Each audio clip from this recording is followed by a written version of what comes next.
जय हिंद friends, welcome back to my channel. I hope you all are doing well and safe. So कैसे हैं आप लोग? जैसा कि आप जानते हैं, मैं इस चैनल के थ्रू मैकेनिकल इंजीनियरिंग की knowledge, automobile safety, Dubai job alert and quality management system की नॉलेज शेयर करता हूं। उसके साथ साथ मैंने अभी ब्लॉग भी स्टार्ट किया है ताकि मेरे सब्सक्राइबर्स को पता चले कि इधर की लाइफस्टाइल कैसी है और वो भी जॉब पाएँ और इधर आके इंजॉय करें। ओके, सो QMS की सीरीज़ हमने फिनिश किया है, लिंक डिस्क्रिप्शन बॉक्स में मिलेगा। फुल सीरीज़ है, जरूर देखें, लर्न करें और ग्रो करें। So without wasting the time, let's go on screen.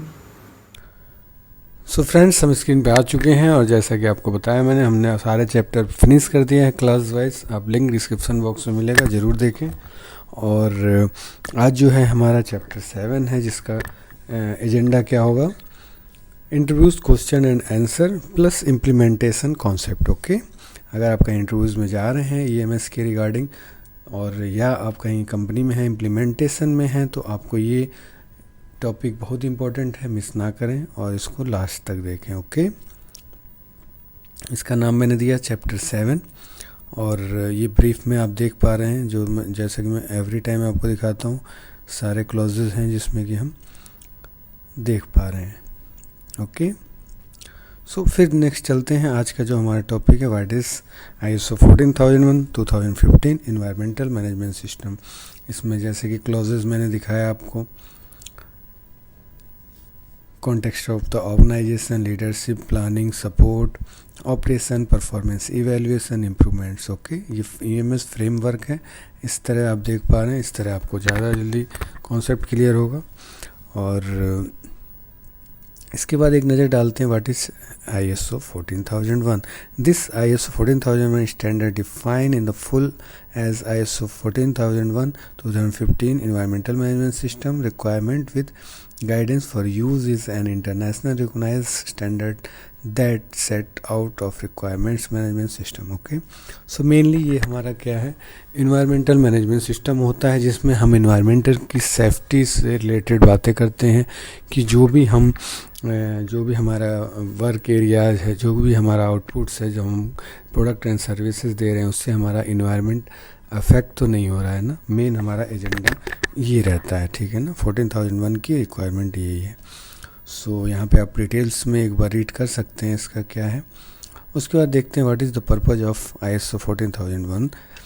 The purpose of the standard to provide a framework for an organization to manage its environmental responsibilities in a systematic manner that will be enhance the organization environmental performance, fulfill compliance requirements, plus any voluntary schemes to which the organization subscribes, and continuously improvement of environmental performance based on an entire life cycle approach. Fundamental to fulfilling achieving these objectives are two features: an environmental policy, the intention and direction of an organization as formally expressed by its management system and consistent with the context of the organization.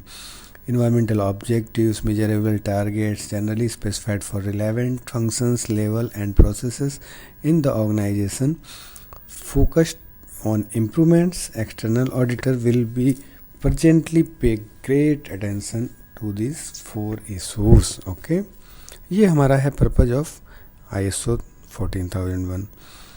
ये क्या certification क्या होता है, what is ISO 14001 certification? An ISO 14001 certification recognized from a certification body, CAB, and usually an accredited certification body that an organization has implemented and maintaining an environmental management system that meet the requirement 14001 2015 के according। okay, do you need the ISO 14001 certification? yes। अगर आपसे पूछा जाए तो कैसे, कहाँ ज़रूरत पड़ सकती है, तो 14001 certification is tools to credibility demonstrating through the independent audit your organization commitment to operating with minimum negative effects on the environment. Okay, जैसे कि मैंने बताया, या तो हम जो हमारा इफ़ेक्ट है उसको ज़ीरो करेंगे, जो हमारा एनवायरनमेंट को अफेक्ट करेगा, या हम इसको मिनिमाइज़ करेंगे, ठीक है ना। सो नेक्स्ट क्या है हमारा, who need an environment management system, किसको इन्वायरमेंट मैनेजमेंट सिस्टम लेने की ज़रूरत है, ठीक है ना, किस टाइप के ऑर्गेनाइजेशन को ज़रूरत पड़ती है.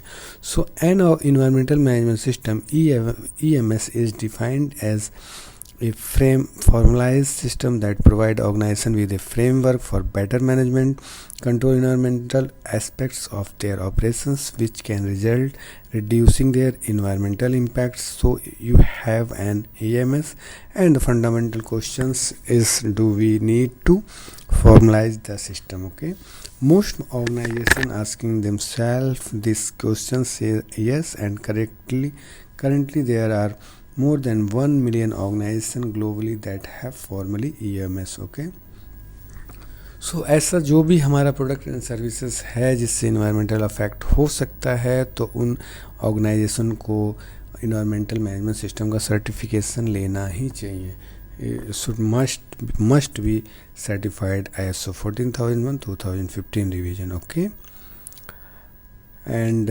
बेनिफिट्स की अगर बात करें तो what is the benefits of quality management system, तो यहाँ पे लॉट ऑफ बेनिफिट्स मैंने लिस्ट आउट किया है, एक नज़र देख लेते हैं. Improved environmental performance, okay, minimize risk of regulatory fines and environmental liability, reduce waste को रिड्यूस हम कर सकते हैं, eliminate the need for multiple registrations और certification to ISO 14001, improve public perceptions of the organization, demonstrate an innovative, the forward-thinking approach, potential reduce public reliability, ensure cost quality for pre-tender and tender opportunity, performance of periodic internal audits, corrective action to prevent the recurrence of errors, informed board of directors, management satisfaction.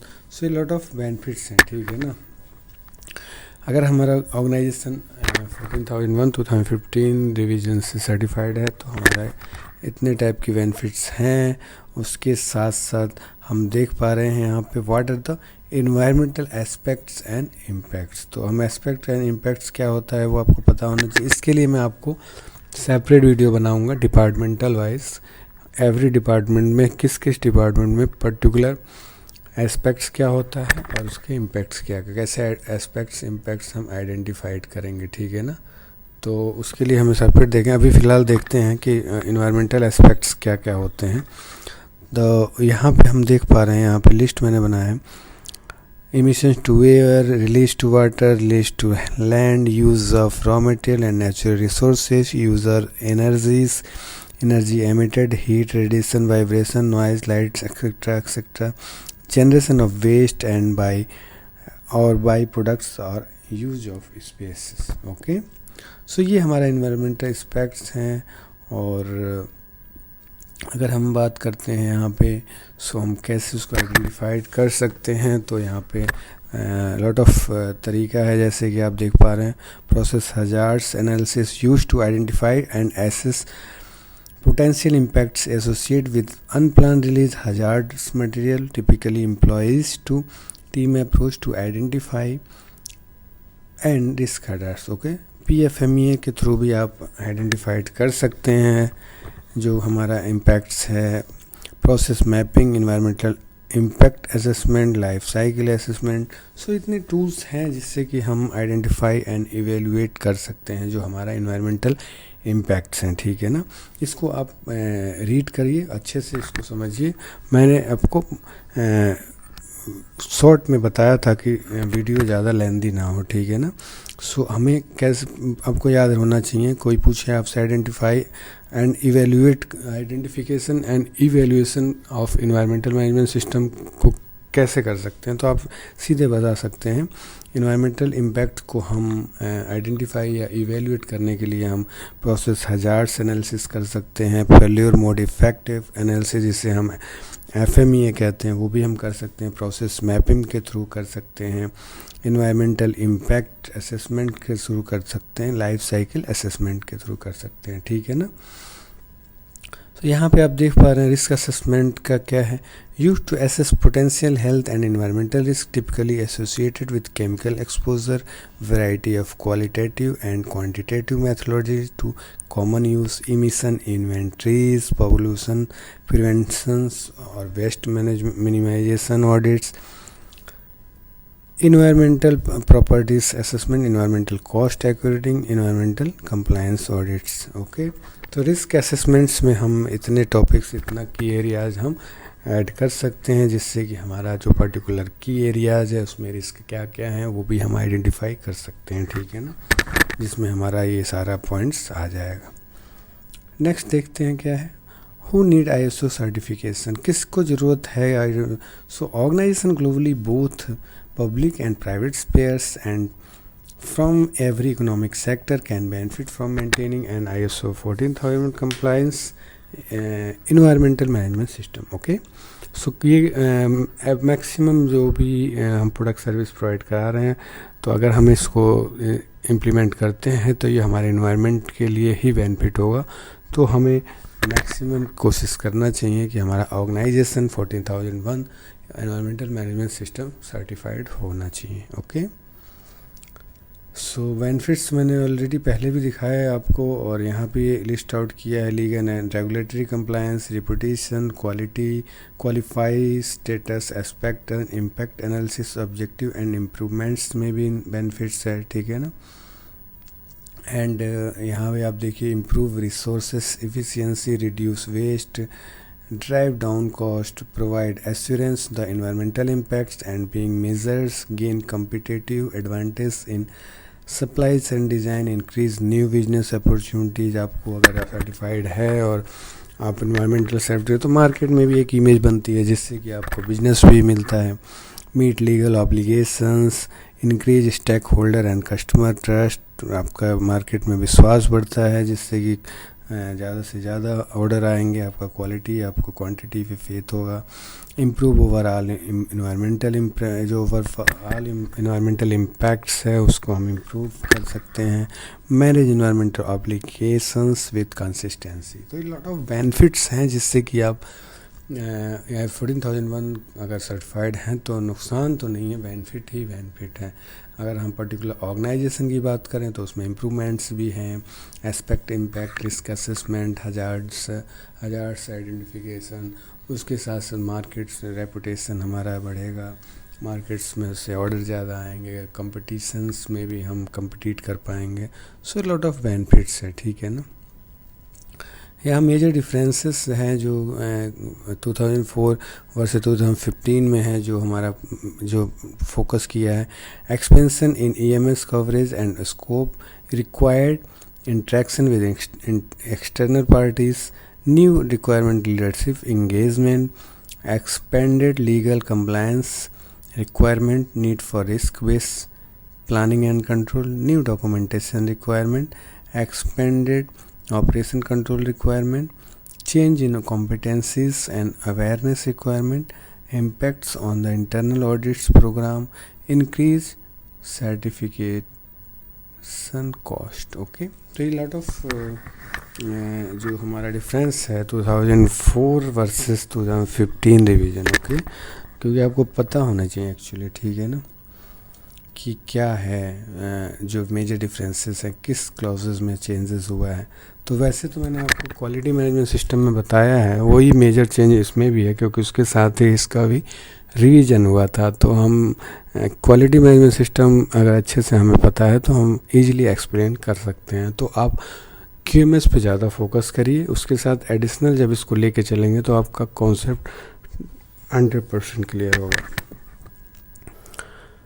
So friends, यहाँ आप integrating देख सकते हैं कि ISO 9001 से कितना integrate कर रहा है, ठीक है ना। सो मैक्सिमम इंटीग्रेट करता ही है। मैं आपको एवरी टाइम बताता हूँ कि वो आप क्लियर करेंगे तो 14001 क्लियर कर सकते हैं। सो यहाँ पे आप देख सकते हैं इस drafting policy statement, quantifiable objective, setting organisation chart, job descriptions, ये सारा हमारा इंटीग्रेट कॉमन में ले सकते हैं, ठीक है ना। Providing educate resources, managing document both standard in a single document control system, समझ गए आप। appointing a management representative as well as coordinator for the quality and environmental management system. अगर आपके पास MR है या डॉक्यूमेंटेशन कोऑर्डिनेटर है तो वो दोनों के लिए ही आप कॉमन रख सकते हैं, ठीक है ना। उसमें भी आपको ज़रूरत नहीं है। Trainings records and management review meeting में आप क्लब कर सकते हैं एक साथ ही, ठीक है ना। इंटरनल ऑडिट्स के लिए थोड़ा आपको सेपरेट आपको 14001 का चेकलिस्ट बनाना पड़ेगा।